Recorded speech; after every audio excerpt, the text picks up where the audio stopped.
రోడ్డంతా ప్రశాంతమైన వాతావరణం, అటు ఇటు మొక్కలతో పచ్చగా ఉంది కదండి. మనమైతే శంషాబాద్కి దగ్గరలో అమ్మపల్లి అనే ఊరుంటుంది. ఆ ఊర్లో వేయించేసి ఉన్న శ్రీ సీతారామ స్వామివారి దేవస్థానానికి అయితే వచ్చాము. ఈ గుడి అయితే 11వ శతాబ్దంలో నిర్మించారు. వెళ్ళగానే ఎదురుగా శివాలయం, అలాగే ఒకవైపుగా ఆంజనేయ స్వామివారు అయితే మనకి గుడిలో దర్శనమిస్తూ ఉంటారు. తర్వాత ఇక్కడ మనం గోపురం చూసినట్టయితే ఎక్కడో చూసిన అనుభవం కలుగుతుంది కదండి.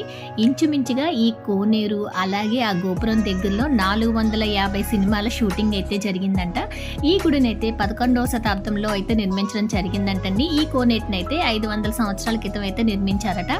ఇక లోపల దేవస్థానం సంబంధించి అయితే వస్తే ఇక్కడ సీతారాములు ఆంజనేయ స్వామి వారిని కలవక ముందు వనవాస సమయంలో ఇక్కడికైతే రావడం జరిగిందంటండి. అందుకని చెప్పి లోపల గర్భగుడిలో ఆంజనేయ స్వామి వారు ఉండరు. సీతారామ లక్ష్మణ సహితంగా ఇక్కడ లోపల విగ్రహాలు అయితే ఉంటాయి.